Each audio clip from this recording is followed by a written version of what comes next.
Selamat datang di petualangan urinaria. Perjalanan ini akan membawa Anda menelusuri jalur yang luar biasa di dalam tubuh manusia yang dikenal sebagai sistem urinaria.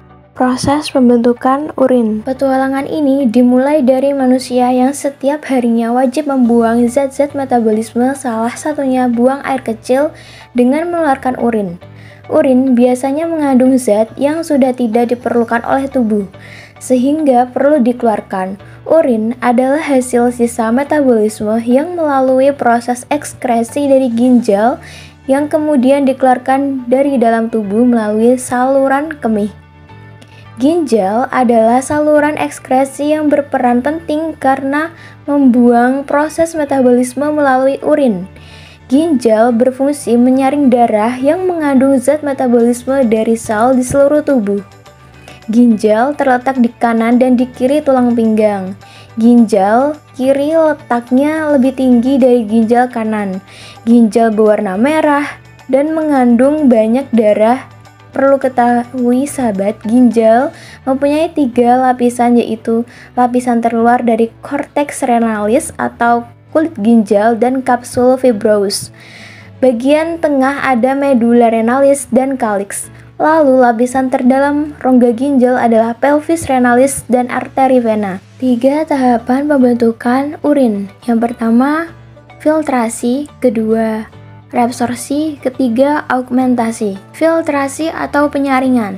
Tahap ini terjadi di badan Malpighi yang terdiri dari glomerulus dan kapsula Bowman.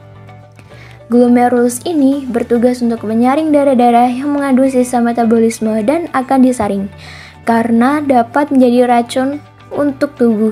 Setelah itu dialihkan dan akan dilewati kapsula Bowman. Hasil penyaringan ini kemudian disebut sebagai urin primer. Urin primer termasuk urea di dalamnya merupakan hasil dari amonia yang sudah terakumulasi. Reabsorpsi, penyaringan kembali. Glukosa dalam asam amino kalium dan juga zat-zat yang masih diperlukan oleh tubuh diangkut ke dalam sel, kemudian ke kapiler darah dan ginjal. Urea hanya sedikit sekali yang diserap kembali cairan yang dihasilkan dari proses reabsorpsi. Itu dinamakan dengan urin sekunder. Urin sekunder mengandung air, garam, urea, urobilin. Urobilin inilah yang memberikan warna kuning pada urin. Sedangkan kalau urin bau itu dikarenakan mengandung urea pada urin. Augmentasi. Pada tubulus distal masih ada proses penyerapan air, ion natrium, klorida urea. Pada tubulus distal terjadi proses augmentasi, yaitu pengeluaran zat-zat yang tidak diperlukan oleh tubuh ke dalam urin sekunder. Urin sekunder yang telah bercampur dengan zat-zat yang tidak diperlukan oleh tubuh inilah yang menjadi urin sesungguhnya. Urin tersebut kemudian disalurkan kepada pelvis renalis atau rongga ginjal, ureter ke kandung kemih, dan pada akhirnya akan dapat keluar dari tubuh melalui uretra. Fungsi ginjal dalam ekskresi limbah. Ginjal berperan penting dalam ekskresi limbah yang mengandung nitrogen, terutama dalam bentuk urea dan asam urat.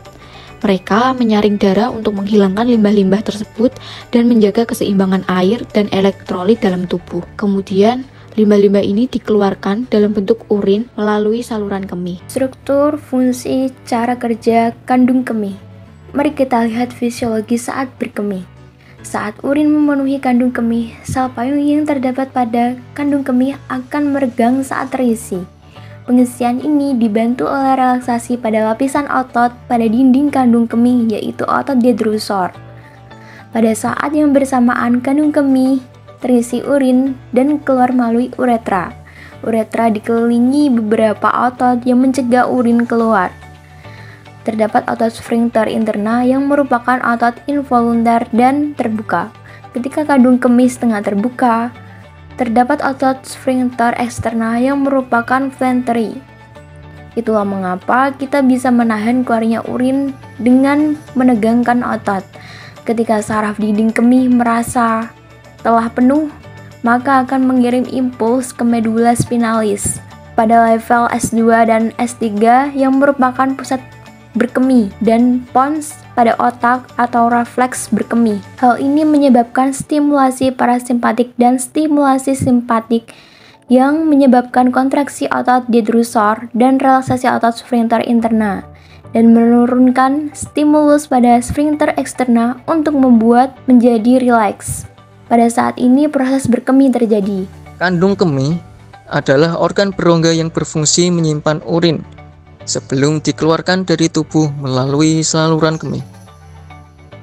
Saat kandung kemih terisi, saraf-saraf yang terhubung ke otak memberi sinyal untuk merasakan kebutuhan untuk buang air kecil. Perbedaan jalur dan panjang uretra pria dengan wanita. Uretra pria berupa saluran sepanjang 20 cm.